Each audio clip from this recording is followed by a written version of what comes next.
రాసుల్లో మూడవ రాశి అయినటువంటి మిథున రాశి. మిథున రాశిని ద్విస్వభావ రాశి అంటారు. అంటే ఈ రాశిలో జన్మించిన వాళ్ళందరూ కూడా రెండు రకాలుగా ఆలోచిస్తుంటారట. అంటే గోడ మీద పిల్లి ఉంటుంది, ఇటు దూకుతామా ఇటు దూకుతామా ఆలోచిస్తూ ఉంటుంది. ఇటు ఎవరైనా వెంటబడితే ఇటు దూకుతుంది, ఇటు ఎవరైనా వెంటబడితే ఇటు దూకుతుంది. అది ఆ మధ్యలో గోడ మీద నిలబడి దిక్కులు చూస్తుంటుంది ఇలాగా. అంటే మీరు అలా చేస్తారని కాదు, మీకు మీకు నిర్ణయాత్మక శక్తి ఉండదు. మీకు డ్యూయల్ రాశి అంటారు, డబల్ డెసిషన్స్ ఉంటాయి. అయితే ఇటన్నా చేద్దాం ఇటన్నా చేద్దాం, ఏదో ఒక స్థిర నిర్ణయం తీసుకోవాలి. అయితే అవుతుంది, లేకపోతే లేదు. మనకేం చెప్తారు, అయితే అందరు లేకుంటే బాహర్ అంటారు కదా. అట్లాగే ఎప్పుడు కూడా ప్రతి విషయంలో డ్యూయల్ రోల్ ఉంటుంది. మిథున రాశి తత్వం వాయుతత్వ రాశి. సహజంగా ఈ రాశి వారికి వచ్చేటువంటి వ్యాధి ఏంటంటే గ్యాస్ ట్రబుల్ ఎక్కువగా ఉంటుంది. ఎందుకంటే వాయుతత్వ రాశి ఇది. ఆ గ్యాస్ ట్రబుల్ విషయంలో చాలా జాగ్రత్తగా ఉండాలి. ఈ మిథున రాశి వాళ్ళకి, తులారాశి వారికి, కుంభరాశి వారికి, వీళ్ళందరికీ కూడా గ్యాస్ట్రిక్ సమస్యలు వెంటబడుతూ ఉంటాయి. సరే, అది మీరు చాలా లాంగ్ టైం మెడిసిన్ వాడినప్పటికీ కూడా ఒక్కొక్కసారి తగ్గకపోయే అవకాశం ఉంది. ఆయుర్వేదిక్ మెడిసిన్ వాడడం వల్ల అద్భుతమైన ఫలితాలు వస్తాయి. దానికి మీరు పర్సనల్గా ఫోన్ చేయండి, దానికి కావాల్సిన రెమెడీ చెప్తాను. ఈ రాశి వారికి, ఈ రాశిలో ఉండేటువంటి నక్షత్రములు మృగశిర 3, 4 పాదములు అంటే కా కి అనే అక్షరములు, ఆరుద్ర 4 పాదములు అంటే కు ఖం జ్ఞ చ అనే అక్షరములు, పునర్వసు 3 పాదములు, కే కో హ అనే అక్షరాలు ఉంటాయి. ఈ రాశి వారికి ఆదాయం 8, వ్యయం 11, పూజించేవారు 1, అవమానించేవారు 7. గత సంవత్సర కాలంగా మీరు ఎదుర్కొంటూ ఉన్నటువంటి అనారోగ్య సమస్యలు జూన్ 1వ తారీఖు వరకు మిమ్మల్ని చిన్న చిన్న చికాకులు ఇబ్బంది పెడుతూనే ఉంటాయి. జన్మంలో గురు సంచారం వలన ఎక్కువ జూన్ 1 తర్వాత మీ సప్తమాధిపతి అయినటువంటి గురువు మీ ద్వితీయ రాశిలోకి ప్రవేశం చేస్తున్నాడు.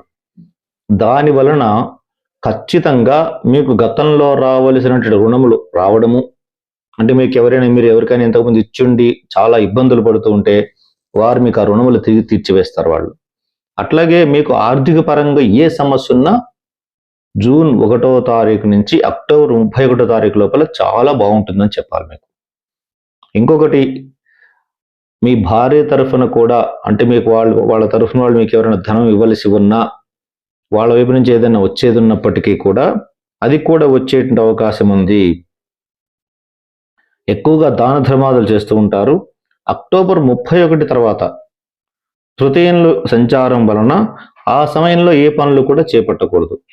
ఈ అక్టోబర్ 31 లోపల, అంటే జూన్ 1 నుంచి అక్టోబర్ 31 లోపల మీరు చెప్పిన మాట చెల్లుబాటు అవుతుంది.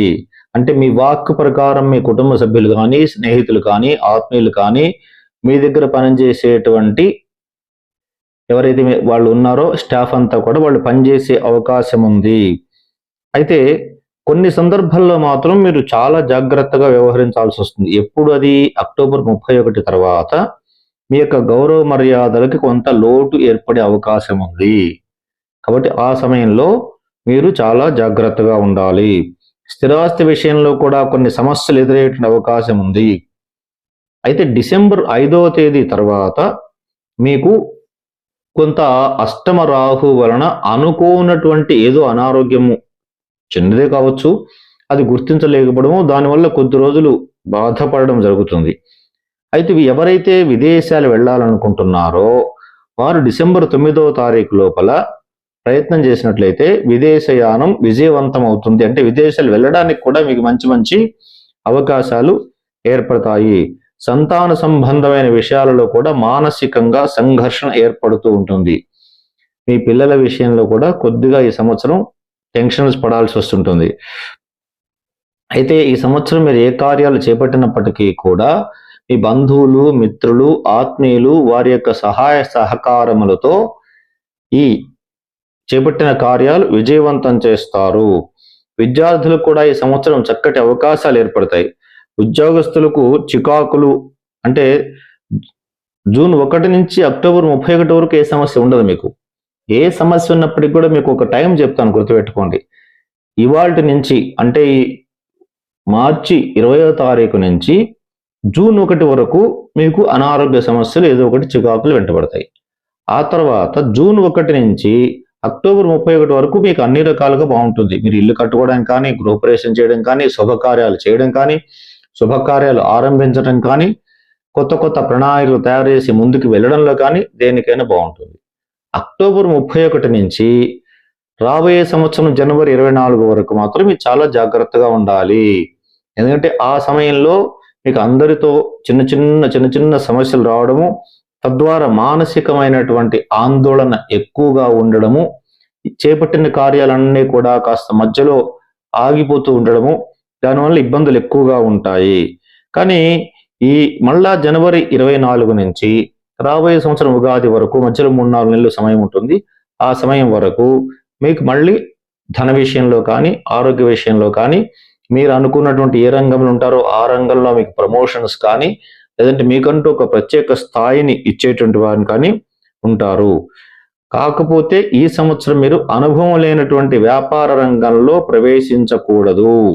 ప్రవేశించినట్లయితే ధన నష్టము, సమయ నష్టము అయ్యే అవకాశాలు ఎక్కువగా ఉన్నాయి. ఆరోగ్య విషయంలో కూడా కొన్ని చిన్న సమస్యలు ఏర్పడుతున్నప్పటికీ కూడా అవి పెద్దగా మిమ్మల్ని బాధించకపోవచ్చు.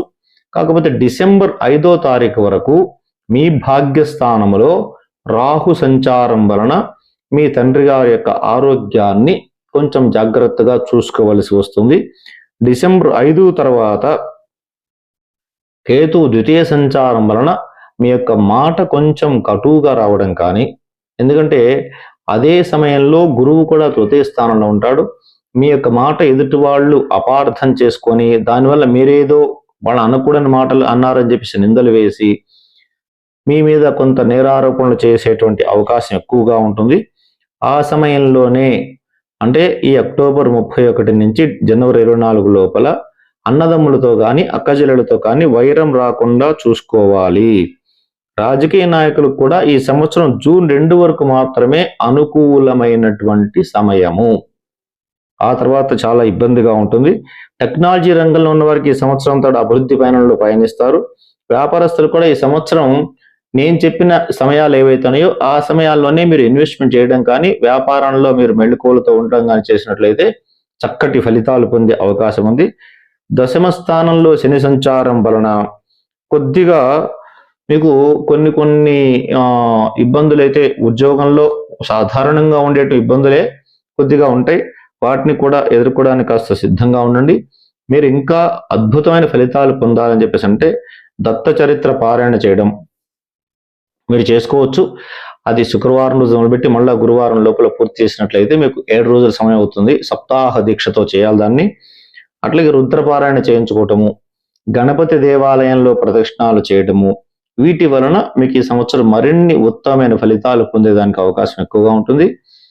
అయితే ఈ రాశి వారికి ఈ సంవత్సరమే కాదు ఎప్పుడూ కూడా అదృష్ట వారములు వచ్చేసి బుధవారము, శుక్రవారము, శనివారము అదృష్ట వారాలు. ముఖ్యంగా శనివారం బాగా ఈ రాశి వారికి యోగిస్తుంది. ఆ శనివారం రోజున ముఖ్యమైన కార్యాలన్నీ కూడా ఏమైనా ఉంటే అవి చేయవచ్చు, బాగుంటుంది. ఆ తర్వాత అదృష్ట సంఖ్యలు వచ్చేసి 4, 5, 6. ఈ రాశి వారికి అదృష్ట దిశ వచ్చేసి పడమర. అట్లాగే అదృష్ట రత్నం వచ్చేసి ఇది కేవలం రాశిని ఆధారం చేసుకుని మాత్రమే చెప్పడం జరుగుతుంది. ఇది అందరికీ వర్తిస్తుంది అని చెప్పలేము, వర్తించదని కూడా చెప్పలేము. సహజంగా ర్యాండమ్ గా దీన్ని చెప్పడం జరుగుతుంది. కనక పుష్య రాగం కానీ, లేదంటే పచ్చ కానీ, లేదంటే నీలము కానీ. నీలమైనట్లయితే మధ్య వేలుకు ధరించాలి, కనక పుష్య రాగమైనట్లయితే ఈ వేలుకు ధరించాలి, పచ్చ అయితే ఈ వేలుకు ధరించాలి. కాబట్టి ఇవి గుర్తుంచుకొని మీరు చక్కగా ఈ సంవత్సరం మీకు అంతా కూడా మరిన్ని శుభాలు ఆ హనుమత్ స్వామి మీకు కలిగించాలి, ఆంజనేయ స్వామి వారు మీకు కలిగించాలని కోరుకుంటూ సమాప్తం.